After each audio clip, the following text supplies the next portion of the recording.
Queensland, where it was nice and warm. And it just got me thinking. Here was a man dressed in a suit, looked like a businessman, and I asked him a few questions in our brief journey. Have you heard of the Bail-in Act 2018? And he says, no. I says, this is an act that's been passed by the government, which is going to cap your superannuation $250,000 regardless of what you actually have in your account. Always he said, the government can't do something like that. And I says, perhaps they could circumvent it, you know, they can get round it. He says, no, they can't do that. And I thought then, looking up here, our friends the sheep, he was a man who I assumed was a businessman of some kind, because he looked nicely dressed and stuff. And he's the type of person that government loves. The people who live in green world, cuckoo land, just like these poor sheep. And when he goes to get his superannuation, he finds out that it's all gone, or he's not going to get it all. Perhaps then he's going to say, how did this happen? Well, it happens while you're grazing and sleep. Now, I'm going to introduce you to a clip I came across recently. It's a little bit old and it's a little bit long, but you can fast forward to the parts that you're interested in. But it is a must-see. It will explain exactly what's happening and what has happened and how these criminal politicians, I mean, poly means many, and there are a lot of them. Whitlam, Hawke, Rudd, Goss, Malcolm Fraser, sadly. Now, I've met Malcolm Fraser, a lovely man, and I spent a bit of time with Bob Hawke, which at the time I admired. But the man should be in jail for what he's done, and the Labour Party in general. But don't ever let the Labour Party back in again, because they have destroyed the Constitution, and you'll have to have a look. They're aided and abetted, of course, by the Liberals. The Liberals sit back and benefit from what the Labour has done. Anyway, without further ado, have a look at this. Take care. Brings you this presentation: how Queensland democracy was stolen by the state government. To demonstrate the extent of power usurped by the Queensland state government and how it has used that power over the people. The Queensland Labor Party removed the upper house in 1922, in spite of a referendum of May 1917, which said no. What reprint really means, because it is not the act of printing a subsequent copy of an existing document. It is the rewriting of an act to incorporate change, whether the meaning or interpretation of that law is altered or not. A better name for a reprint would be a rewrite. Question we have to ask: is it legal? And of course we want to know how it was used. Governments would build their strategy. This was to take control over the people of Queensland and deprive them of their democratic rights. The upper house had been removed unlawfully in 1922. It is better specified as Act Number 142 of 1985.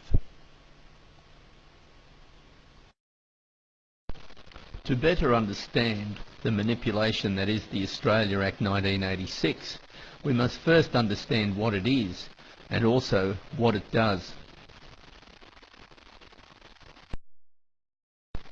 To understand what it is, we simply refer to the preamble and we see that this is an act to bring constitutional arrangements affecting the Commonwealth and the States into conformity with the status of the Commonwealth of Australia as a sovereign, independent and federal nation.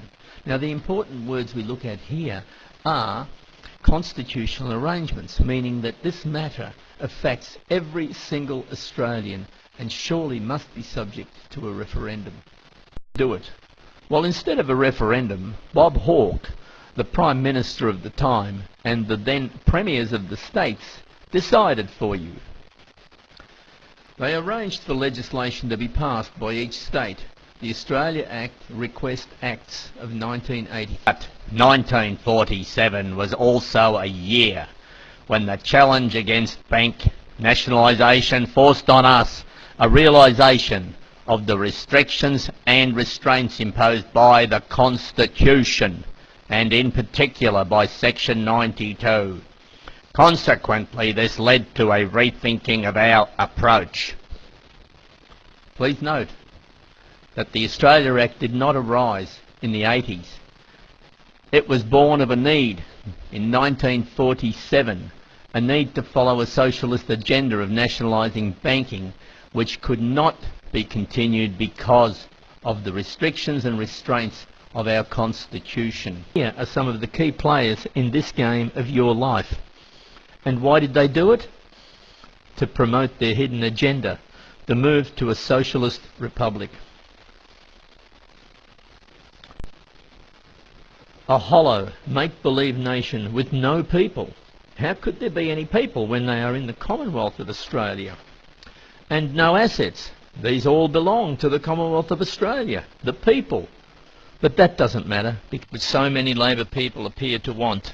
We do not want a government of this state at any time taking advantage of the people to produce a republic by stealth.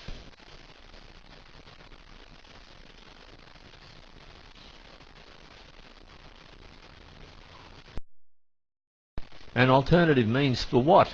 To have state parliaments enact draconian laws such as suggested by Crown Law Queensland? We have now seen enough to be able to answer the question as to whether they can do this. And the answer is no. No state can give any effect or force to a provision of or an act that is repugnant to the Commonwealth of Australia Constitution Act. Is that why Whitlam got rid of the death penalty and revised the legislation relating to treason? One thing that does emerge quite noticeably is that it could achieve the goal of making Australia a republic, and that would create the perfect opportunity for the ALP Fabians to get rid of the Commonwealth of Australia Constitution Act, which had been troubling them since 1947. People are told only what the Parliament wants them to know. Now, this is not new. It's a favourite ploy of totalitarian societies such as those mentioned here, mainly to dumb down the masses and tell them what's good for them without telling them the truth. Well, now that you've had a look at that interesting thing from the Act of 1986, I hope you've learned something. And for God's sake, educate yourself, your children, your grandchildren, because one day we will live in a country where there is nothing left but anarchy. 7% of Germans were Nazis, only 7%, and look what happened to them. The same in Italy. They allowed Mussolini to gain popularity, get control of the country, and turn it into a desolate place in the end. The people woke up when it was too late, but they did wake up, and they shot Mussolini and hung him upside down on his girlfriend. So before it gets to that stage, you have that opportunity to vote. There's an election here in Victoria coming up. Do not vote for Labour or Liberal. If you have to vote for Liberal, do. But have a look at independents, especially the Liberal Democrats. They're a pretty good mob, and they've got a good senator in Parliament, or in the Senate, that stood up to some ratbag that's in there, and it's a little bit controversial. But anyway, it's goodbye for me, and I hope it's not goodbye for you. Take care. Thanks for watching. Spread the word.